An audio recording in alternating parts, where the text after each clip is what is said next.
देवी लक्ष्मीची कृपा होण्यासाठी व अर्थप्राप्तीसाठी उपाय. आजच्या वातावरणात प्रत्येक मनुष्य अतोनात काबाड कष्ट करत असतो, मात्र आर्थिकदृष्ट्या नेहमी विवंचनेतच गुरफटून राहतो. संसारात मनुष्याने आखलेल्या खर्चात वाढ होत असते, परंतु खर्च कमी होत नाही. उलट खर्च कमी करण्याच्या फंदात पडला तर त्या मनुष्याला काम करताच येणार नाही. मात्र अर्थप्राप्ती मर्यादित मिळत असते, त्यात वाढ होत नाही. मग एक कर्ज घालवण्यासाठी दुसरे कर्ज घेण्याची पाळी येते आणि मनुष्य व्याजाच्या चक्रव्यूहात अडकतच जातो. अशा चक्रव्यूहातून फार क्वचितच सुटका होते. लवकर सुटला नाही तर मात्र ह्या रहाट गाडग्यात अडकून राहतो व खचून जातो. अशा परिस्थितीतून सुटण्यासाठी पुढीलपैकी एक जरी उपाय केल्यास निश्चितपणे सुटका होते. उपाय. दर मंगळवारी व शुक्रवारी महालक्ष्मीच्या देवळात महालक्ष्मी देवीची पूजा अर्चना करून ओटी भरणे. त्यानंतर देवीची क्षमायाचना प्रार्थना करून 16 वेळा श्रीसूक्त म्हणावे. तसे पाहता श्रीसूक्त 15 वेळा वाचून 16वा श्रीसूक्त संपुट लावून म्हणावे. श्रीसूक्त आद्रा यहा करिणी यष्टी स्वर्णा हेममालिनीम हा मंत्र म्हणावा. दर मंगळवारी व शुक्रवारी देवळात जाऊन ओटी भरून महापूजा करणे. संकल्प करून लक्ष्मी सूक्त 15 वेळा व 16व्या वेळी संपुट लावून लक्ष्मी सूक्त म्हणावे. असे 18 शुक्रवार व 18 मंगळवार करावेत. हा उपाय श्रद्धापूर्वक केल्यास निश्चितपणे अपेक्षेपेक्षा जास्त पैसा उपलब्ध होतो. व्यवसाय चांगले चालतात. उधारी वसूल होते. मध्येच ही उपासना सोडू नये.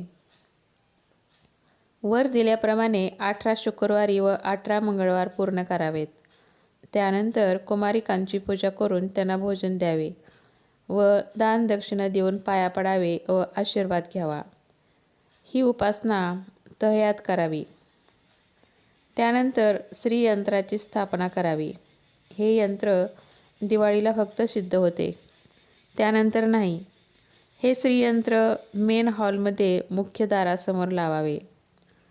रविवार, मंगळवार व शुक्रवारी हिना अत्तर यंत्राच्या मध्यभागी लावावे.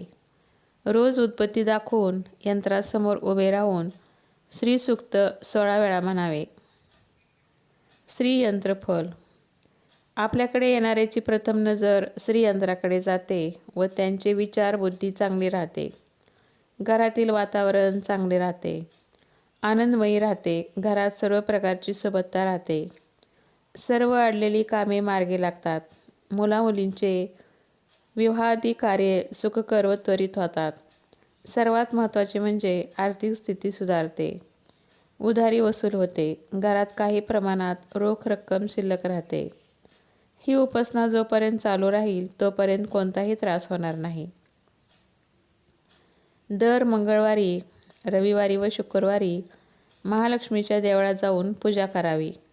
ओटी भरावी व संकल्प करून बर्फीचा नैवेद्य दाखवावा. त्यानंतर ओम नमः हा मंत्र 11,000 इतक्या संख्येने म्हणावा. 11 दिवसात हा जप पूर्ण करावा. त्यानंतर रोज 108 वेळा जप पूर्ण करावा.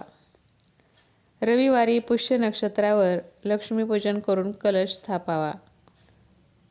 आरती करून उत्तम प्रतीच्या मिठाईचा नैवेद्य दाखवावा व संकल्प करून ओम श्रीम नमः हा मंत्र 1,25,000 इतक्या संख्येने जप करावा. त्यानंतर रोज 108 वेळा जप करावा. अशी उपासना श्रद्धेने केल्यास आर्थिक चमत्कार घडतात. कधीच पैशाची चणचण भासत नाही. अशा प्रकारे आर्थिक प्राप्तीसाठी उपाय करावा.